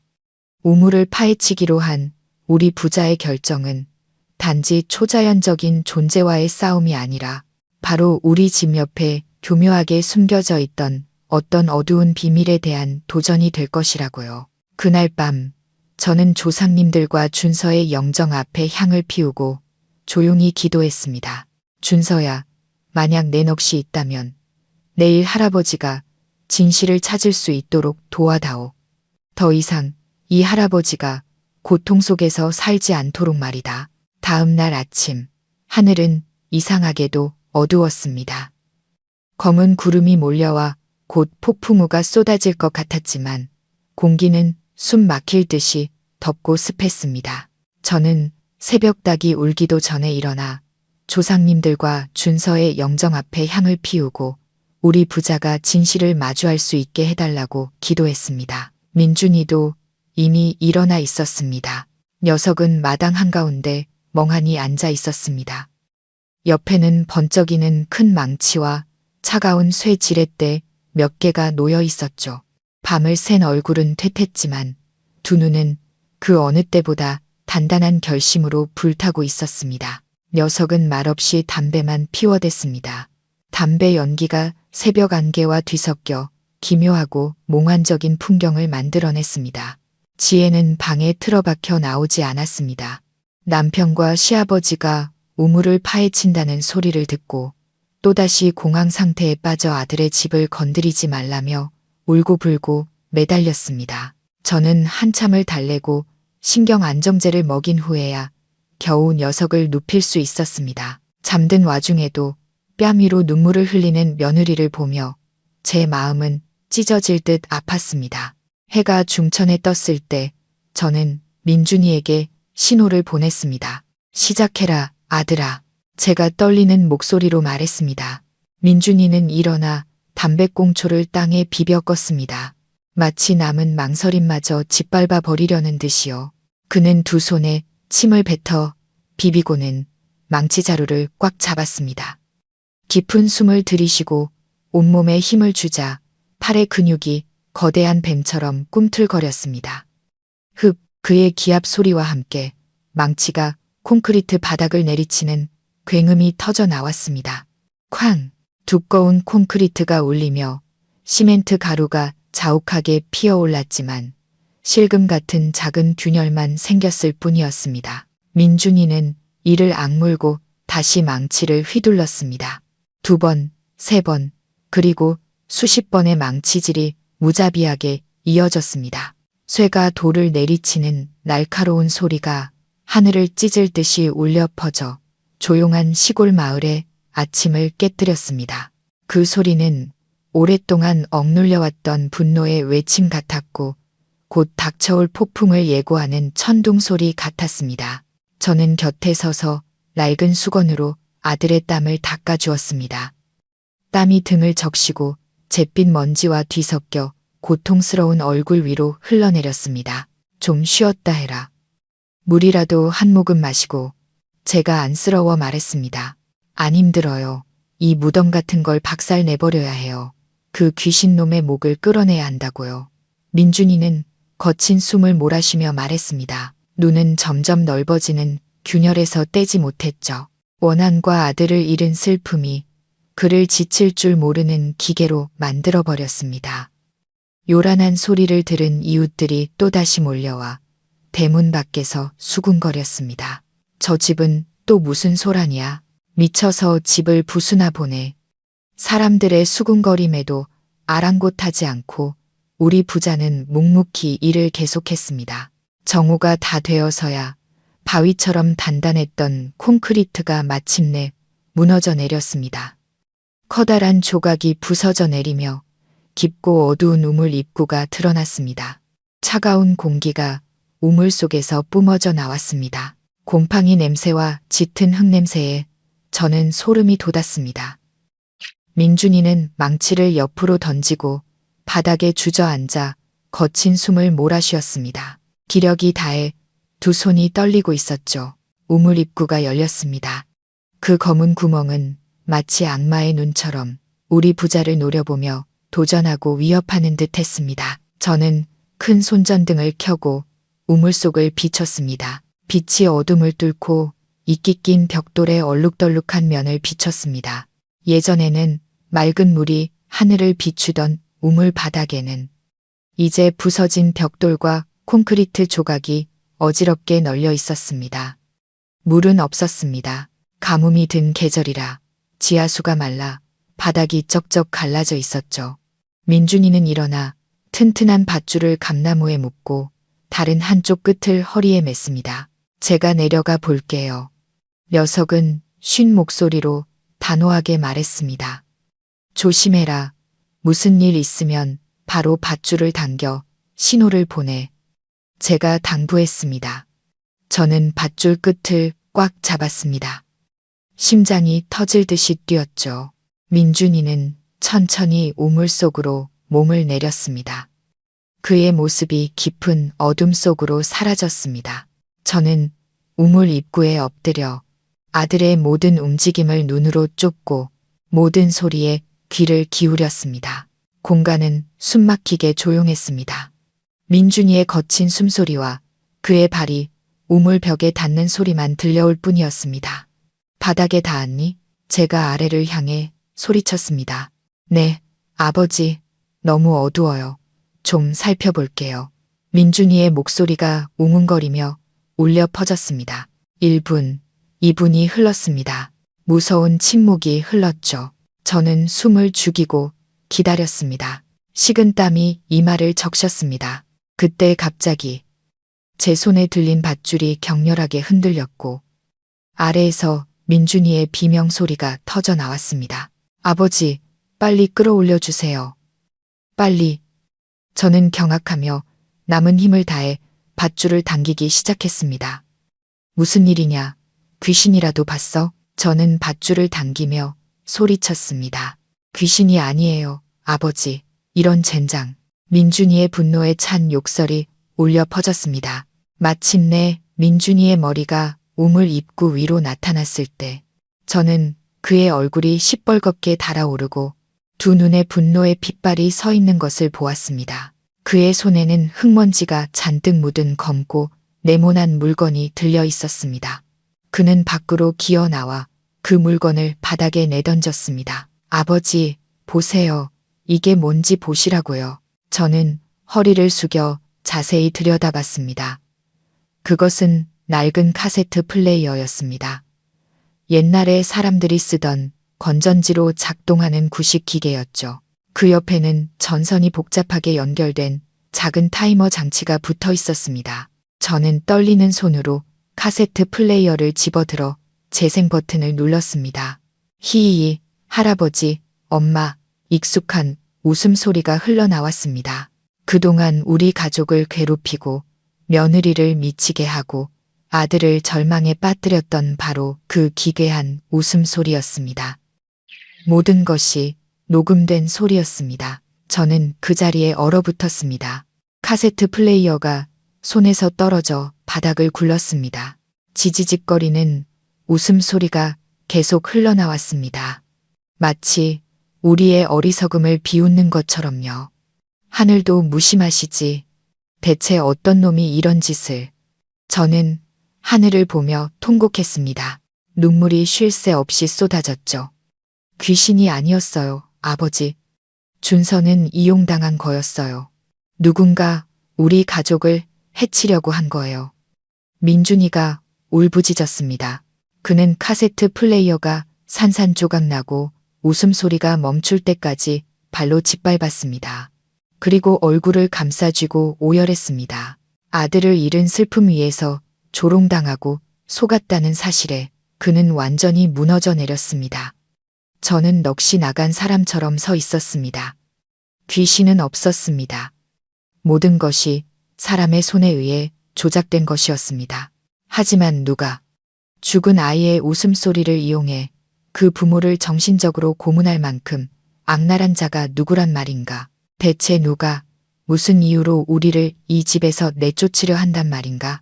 우리 부자가 충격과 분노에 휩싸여 있을 때 대문 밖에서 다급한 발소리가 들렸습니다. 돌아보니 최 영감이 허둥지둥 뛰어 들어오고 있었습니다. 민준 씨, 무슨 일인가? 왜 이렇게 소란을 피우는 건가? 그는 걱정스러운 투로 물었지만 그의 불안한 눈은 바닥에 부서진 전자 부품 조각에 고정되어 있었습니다.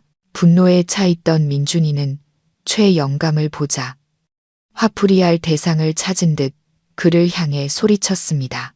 당신은 왜 왔소? 세상에 이렇게 악독한 놈이 있다는 게 믿어지시오. 우물 밑에 이딴 걸 숨겨놓고 귀신 행세를 하며 우리를 속였단 말이오. 그 말을 들은 최 영감의 얼굴은 종이장처럼 하얗게 질렸습니다. 찬바람이 부는데도 그의 이마에서는 땀이 비오듯 쏟아졌습니다. 그는 눈에 띄게 떨며 말을 더듬었습니다. 그런가? 어찌 그런 악독한 사람이. 아마 동네 철없는 애들이 장난친 거겠지. 장난? 이건 음모요. 나를 이 집에서 쫓아내려는 수작이라고. 혹시 짐작가는 사람이라도 있어? 민준이가 눈을 부릅뜨고 그에게 다가갔습니다. 최 영감은 뒷걸음질 치다 벽돌에 걸려 넘어질 뻔했습니다. 내가 어떻게 알겠나. 아무튼 진정하게. 이 터가 정말 기가 세긴 센가 보네. 가짜 귀신이 있으면 진짜 귀신도 있는 법이지. 잘 생각해보게. 그냥 팔고 떠나는 게 속편할 걸세. 그는 그렇게 말하며 두렵고 당황한 기색으로 대문 쪽으로 슬금슬금 물러났습니다. 그의 말이 제 머릿속을 번개처럼 스쳤습니다. 왜 그는 계속해서 집을 팔라고 권했을까? 왜 우리가 카세트 플레이어를 발견했을 때 그렇게 당황했을까? 모든 것을 되짚어보니 준서가 죽은 날부터 최 영감은 가장 적극적으로 우리를 걱정하는 척하면서도 교묘하게 귀신과 터가 좋지 않다는 이야기를 우리 머릿속에 심어왔습니다. 저는 슬금슬금 자기 집으로 향하는 최 영감의 뒷모습을 나로웨드 눈으로 쳐다봤습니다. 그의 불안하고 허둥대는 걸음걸이는 무언가 감추고 있다는 것을 명백히 보여주고 있었습니다. 민준아, 제가 아들을 불렀습니다. 네, 아버지. 너 최 영감 좀 이상하지 않니? 이상하다니요. 저 양반 원래 겁이 많잖아요. 아니다. 저건 귀신을 무서워하는 눈이 아니야. 무언가 들킬까봐 두려워하는 눈이다. 제가 단호하게 말했습니다. 오랜 세월을 살아온 저의 직감은 최 영감이 끔찍한 비밀을 숨기고 있으며 그 비밀은 분명 이 우물과 제 손주의 죽음과 관련이 있다는 것을 알려주고 있었습니다. 다시 한번 우물에 내려가 보거라. 저 카세트 플레이어에 연결된 전선이 어디로 향하는지 자세히 살펴봐. 제 말을 듣고 민준이는 다시 허리에 밧줄을 묶고 우물 속으로 내려갔습니다. 이번에는 쇠지렛대와 더 밝은 손전등을 들고 갔죠. 분노는 의심과 진실을 파헤치려는 결심으로 바뀌어 있었습니다. 잠시 후 민준이의 놀라움에 찬 목소리가 울려 퍼졌습니다. 아버지, 우물 벽 안에 전선이 묻혀 있어요. 그 선이 어디로 향하는지 따라가 보거라. 제가 소리쳤습니다. 심장이 미친 듯이 뛰었죠. 민준이는 쇠 지렛대로 낡은 벽돌을 하나씩 깨뜨렸습니다. 벽돌 떨어지는 소리가 섬뜩하게 울려 퍼졌습니다. 아버지, 이쪽 벽돌은 가짜예요. 아니, 텅 비어 있어요. 민준이가 소리쳤습니다. 몇 번 더 벽을 내리치는 소리가 들리고 갑자기 우물 바닥에서 거센 바람이 불어와 제가 우물 입구에 켜놓았던 촛불을 꺼뜨렸습니다. 아버지, 세상에. 최 영감네 집으로 통하는 굴이 있어요. 민준이의 외침은 제게 청천벽력과도 같았습니다. 최 영감네 집으로 통하는 굴이라니 모든 것이 명확해졌습니다. 바로 그놈, 위선적인 이웃의 탈을 쓴 그놈이 주범이었습니다. 제 안에 피가 들끓었습니다. 저는 늙고 쇠약한 몸이라는 것도 있고 밧줄을 붙잡았습니다. 나를 내려다오. 내 눈으로 직접 확인해야겠다. 아버지, 안 돼요. 위험해요. 제가 가서 따질게요. 아니다. 섣불리 움직이지 마라. 증거가 필요해. 제 단호함에 민준이는 결국 물러섰습니다. 그는 위로 올라와 저를 천천히 깊고 어두운 우물 속으로 내려주었습니다. 발이 바닥에 닿자 차가운 기운이 온몸을 감쌌습니다. 짙은 곰팡이 냄새가 코를 찔렀죠. 민준이는 손전등으로 부서진 우물벽 한쪽을 비췄습니다. 지름 1m 정도의 어른 한 명이 겨우 드나들 수 있는 검은 구멍이 눈앞에 나타났습니다. 저는 그 안을 들여다봤습니다. 그것은 나무 지지대까지 설치된 정교하게 파인 흙굴이었습니다. 굴은 최 영감네 집 쪽으로 어둡게 뻗어 있었죠. 그리고 가장 끔찍한 것은 굴의 축축한 흙바닥 위에 사탕 껍질과 낡은 장난감들이 흩어져 있었다는 것입니다. 등골을 타고 차가운 기운이 흘렀습니다. 이곳은 단지 최 영감이 우리를 겁주기 위해 사용한 곳이 아니었습니다. 이곳은 그의 추악하고 어두운 목적을 위한 비밀 통로이자 소굴이었습니다. 저는 최근 몇 년간 우리 지역에서 아이들이 종종 실종된다는 소문을 떠올렸습니다. 사람들은 인신매매단 소행이라고들 했죠. 설마 그때 굴 깊은 곳에서 희미한 목소리가 들려왔습니다. 아저씨, 귀신이 아니었습니다.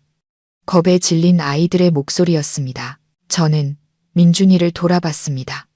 우리 부자는 서로를 바라봤습니다. 두 사람의 눈에는 극도의 공포가 서려 있었습니다. 우리는 오랫동안 우리 발밑에 숨겨져 있던 끔찍한 범죄의 현장을 우연히 발견한 것이었습니다. 민준아, 지금 당장 올라가서 경찰에 신고해라. 조용히 가야 한다. 최 영감이 알면 도망칠 거야. 아버지가 여기서 지키고 있겠다. 아버지 혼자 어떻게 하시려고요? 위험해요. 어서 가. 이건 명령이다. 저는 민준이를 밧줄 쪽으로 밀었습니다. 민준이는 잠시 망설이다가 이를 악물고 위로 올라가 어둠 속으로 사라졌습니다. 저는 우물 바닥에 홀로 남았습니다.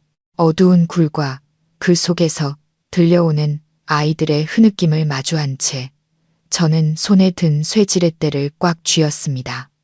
마음속으로 다짐했습니다. 제 손주와 다른 무고한 아이들을 위해 이 늙은 몸으로 오늘 인간의 탈을 쓴 악마들과 끝까지 싸워보겠다고요. 우물 바닥의 어둠이 제 늙은 몸을 감쌌습니다. 민준이의 발소리가 멀어지고 공간은 소름 끼치게 조용해졌습니다. 제 심장 소리와 최의 영감내로 통하는 검은 굴에서 새어나오는 바람 소리만이 들려올 뿐이었죠. 저는 차가운 쇠의 지렛대를 꽉 쥐고 축축한 흙냄새를 깊이 들이마시며 마음을 다잡았습니다. 제게는 너무나도 벅차고 무모한 일이라는 것을 알고 있었습니다. 걷기조차 힘든 늙은이가 어떻게 젊고 악랄한 범죄자들을 상대할 수 있겠습니까? 하지만 콘크리트 무덤 아래 차갑게 누워있을 제 손주를 생각하고 어두운 굴에서 들려오는 아이들의 흐느낌을 생각하자 제 안에 피가 다시 끓어올랐습니다. 사랑과 분노가 노년의 두려움을 압도했습니다. 저는 손전등을 켜고 굴 안을 비췄습니다. 굴은 좁고 낮아서 허리를 숙여야만 지나갈 수 있었죠. 저는 무릎을 꿇고 네 발로 기어가기 시작했습니다.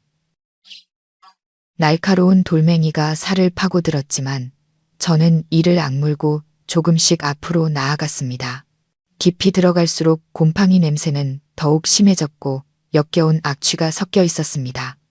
이 굴은 최 영감이 아주 오래전에 파놓은 것이 틀림없었습니다. 벽은 단단하게 다져져 있었고 나무 지지대도 꽤 튼튼하게 설치되어 있었죠. 우리 가족이 잠든 밤. 바로 우리 발밑에서 인신매매범들이 이 길을 통해 무고한 아이들을 옮겼을 것을 생각하니 소름이 돋았습니다. 그리고 우리 가족의 생명수였던 신성한 우물이 그들의 범죄를 은폐하는 소굴의 입구로 변질되었다는 사실에 치가 떨렸습니다. 그때 위에서 소리가 들렸습니다. 저는 황급히 손전등을 끄고 차가운 바닥에 몸을 숨겼습니다. 바로 제 머리 위에서 쿵쿵거리는 발소리와 무거운 것을 끄는 소리가 들렸습니다. 저는 제가 최영감네 집 바닥 아래까지 왔다는 것을 짐작했습니다. 위쪽 나무 바닥 틈새로 희미한 불빛이 새어 들어와 어두운 굴을 얼룩덜룩 비췄습니다. 손 좀 빨리 놀려. 차가 곧 도착한단 말이야. 오늘 밤에 이 물건들 다 옮겨야 해. 최영감의 다급하고 날카로운 목소리가 들렸습니다. 알았어요. 근데 이 여자애가 자꾸 우는데 어떡해요? 그의 아내의 신경질적인 목소리가 들렸습니다. 수면제나 더 먹여. 들키면 어쩌려고 그래. 그 말을 듣는 순간 제 심장이 뱉는 것 같았습니다. 그들이 말하는 물건은 바로 아이들이었습니다. 그들은 아이들을 물건처럼 취급하며 팔아넘기고 있었던 것입니다. 저는 분노를 억누르며 빛이 가장 강하게 새어나오는 굴의 끝으로 조용히 기어갔습니다. 굴의 끝은 땅속 깊이 파인 꽤 넓은 비밀 지하실로 이어져 있었습니다. 저는 낡은 상자 더미 뒤에 숨어 안을 엿보았습니다. 눈앞에 펼쳐진 광경에 저는 비명을 지를 뻔했습니다. 축축하고 지저분한 지하실 구석에는 개를 가두는 데 쓰는 커다란 철창 몇 개가 있었습니다. 하지만 그 안에는 개가 아닌 대여섯 명의 아이들이 갇혀 있었습니다. 아이들은 모두 꾀죄죄한 옷을 입고 산만 얼굴로 약에 취해 쓰러져 있었습니다. 오직 5살쯤 되어 보이는 여자아이 하나만이 깨어 겁에 질린 눈으로 주위를 둘러보고 있었죠. 최영감 내외는 철창의 자물쇠를 확인하고 있었습니다. 최영감은 평소의 위선적인 모습과는 달리 살기등등한 얼굴을 하고 있었죠. 그의 아내는 아이들의 가방에 값싼 과자를 쑤셔 넣으며 투덜거렸습니다. 여보, 나 불안해. 오늘따라 옆집이 너무 조용한데 그 부자가 무슨 짓을 꾸미는 거 아닐까요? 최영감은 비웃었습니다. 걱정도 팔자야. 그 민준이란 놈. 이제 겁먹고 도망갈 준비나 하고 있을걸. 내 우물 귀신 작전이 얼마나 효과적인데. 그 말을 듣는 순간 저는 입술을 피가 나도록 깨물었습니다. 기괴한 웃음소리, 흉흉한 소문, 집안의 이상한 현상들 모두가 저들 부부가 꾸민 연극이었던 것입니다. 그래도 난 그 준서가 마음에 걸려. 그 애는 무슨 죄가 있다고.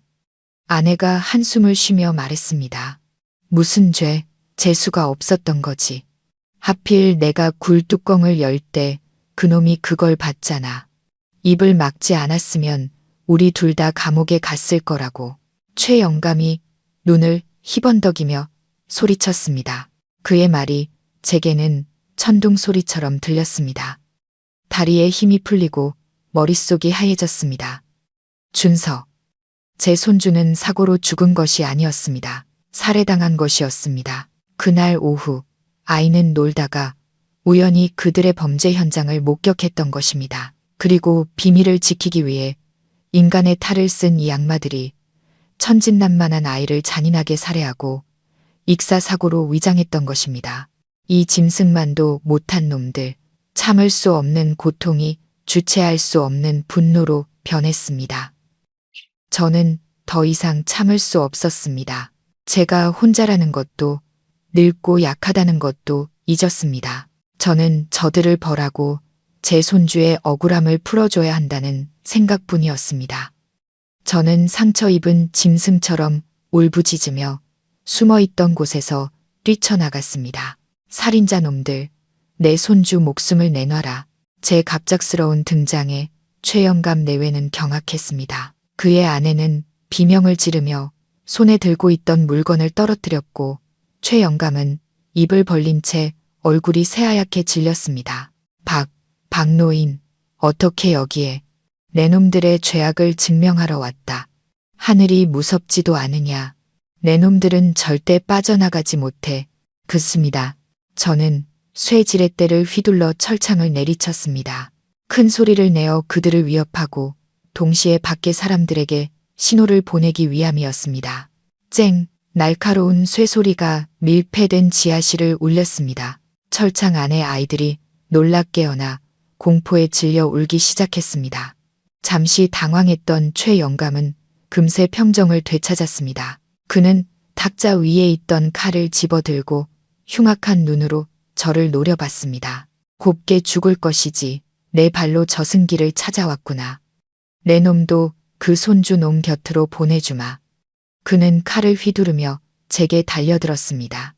저는 몸을 피했지만 늙고 둔한 몸은 칼날을 완전히 피하지 못했습니다. 팔에 깊은 상처가 나고 피가 솟구쳤습니다. 뼛속까지 파고드는 고통에도 저는 물러서지 않았습니다. 남은 힘을 다해 쇠 지렛대로 그의 다리를 내리쳤습니다. 최 영감은 비명을 지르며 무릎을 꿇었지만 금세 다시 일어나 제게 달려들어 저를 넘어뜨렸습니다. 우리는 지하실 바닥에서 뒤엉켜 싸웠습니다. 최 영감은 제 목을 졸랐습니다.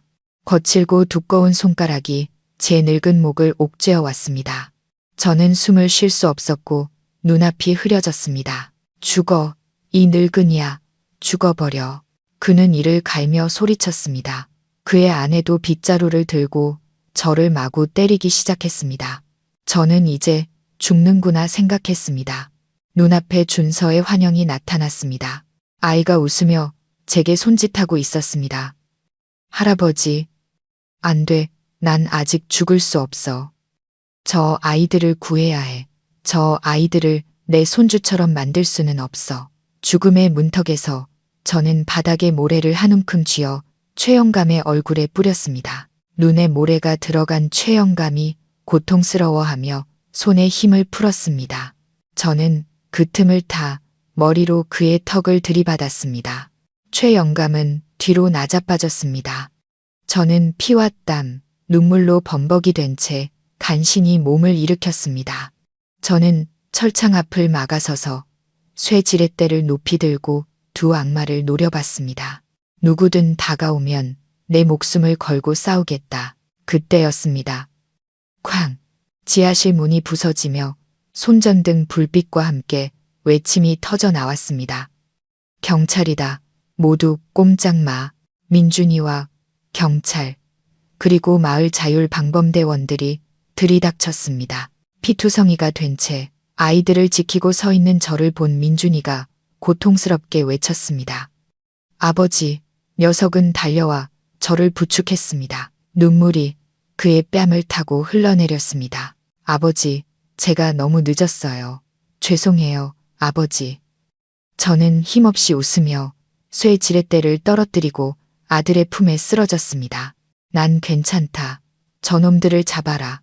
아이들을 구해줘. 저는 최 영감 내외를 가리키며 간신히 말했습니다. 최 영감은 경찰을 보자 얼굴이 잿빛이 되었습니다. 그는 우물로 통하는 굴로 도망치려 했지만 경찰들이 더 빨랐습니다. 2명의 젊은 경찰관이 그를 덮쳐 땅에 쓰러뜨리고 등 뒤로 팔을 꺾었습니다. 차가운 수갑이 채워지며 그의 죄악으로 가득 찬 인생이 끝나는 순간이었습니다. 그의 아내는 그 자리에 주저앉아 자기는 강요받았을 뿐이라며 울부짖었지만 그 늦은 변명은 그녀의 죄를 씻어줄 수 없었습니다. 두 부부는 그 자리에서 체포되었습니다. 아이들이 철창에서 구출되었습니다. 문이 열리자 아이들의 울음이 터져 나왔고 그곳에 있던 모든 사람들이 눈물을 흘렸습니다. 민준이는 가장 어린 여자아이를 안아들고 등을 토닥이며 달래주었습니다. 그 모습을 보니 제 마음이 천근만근의 짐을 내려놓은 듯 가벼워졌습니다. 최 영감 부부가 인신매매범이었고 준서를 살해했다는 소식은 순식간에 온 마을로 퍼져나갔습니다. 충격에 빠진 마을 사람들은 우리 집 골목을 가득 메웠습니다. 사람들은 경찰의 품에 안겨 나오는 아이들을 보고 고개를 숙인 채 끌려나가는 최영감 부부를 보며 분노했습니다. 욕설과 증오에 찬 시선이 두 범죄자에게 쏟아졌습니다. 하지만 피와 흙먼지로 뒤덮인 제가 민준이의 부축을 받으며 밖으로 나오자 군중은 순간 조용해졌습니다. 그리고 누가 먼저랄 것도 없이 길을 터주었습니다. 사람들은 저를 존경과 감탄의 눈으로 바라봤습니다.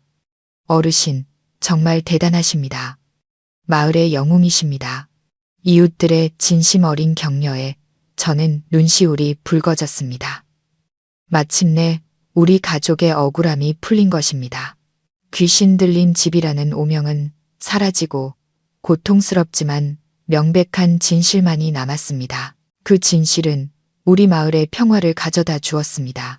몇 달 후 제 팔의 상처는 희미한 흉터만 남긴 채 아물었습니다. 우리 집은 다시 예전의 모습을 되찾았습니다. 끔찍했던 우물은 완전히 메워졌고 그 위에는 생전에 준서가 가장 좋아했던 붉은 장미가 심어졌습니다. 재판이 열렸고 최영감 부부는 법의 최고형을 선고받았습니다. 그들을 중심으로 한 인신매매 조직은 뿌리 뽑혔고 시골 마을들은 다시 평화를 되찾았습니다. 하지만 가장 큰 변화는 우리 집 안에서 일어났습니다. 그 끔찍한 밤 이후 며느리 지혜는 서서히 제정신을 차렸습니다. 아들의 죽음에 대한 진실을 알게 된 후 며칠 동안 죽은 듯이 슬퍼했지만 시아버지의 희생과 남편의 노력을 보며 자신은 무너지면 안 된다는 것을 깨달았습니다. 아들의 목까지 더 열심히 살아야 한다고요. 민준이도 완전히 달라졌습니다. 그는 술을 끊고 다시 성실하게 일하기 시작했습니다. 아내와 아버지를 예전보다 훨씬 더 아끼고 사랑하게 되었죠. 퇴근 후에는 부엌길을 돕거나 마당에 장미를 가꾸는 것이 그의 일과가 되었습니다. 우리 집 식탁에는 다시 웃음소리가 피어났습니다. 예전처럼 완전하지는 않았지만 따뜻하고 사랑이 넘치는 시간이었습니다. 어느 맑은 일요일 아침, 민준이 내외가 5살쯤 되어 보이는 남자아이의 손을 잡고 집으로 들어왔습니다. 맑은 눈과 착한 미소를 가진 아이였습니다. 그 아이는 그날 지하실에서 구출된 아이들 중 한 명이었습니다. 부모를 찾을 수 없게 되자 민준이가 입양 허가를 받아온 것이었죠. 아버지, 이 아이 이름은 희망이에요. 오늘부터 아버지의 손주입니다. 민준이가 감격에 겨운 목소리로 말했습니다. 아이는 낯을 가리며 민준이 뒤에 숨어 동그란 눈으로 저를 훔쳐봤습니다. 저는 그 아이를 보고 제사상 위준서에 사진을 올려다 봤습니다. 자욱한 향 연기 속에서 준서가 저를 보며 미소 짓고 고개를 끄덕이는 것 같았습니다. 이리 온 내 손주. 저는 두 팔을 벌려 새로운 손주를 맞이했습니다. 아이는 제 품에 안겼습니다.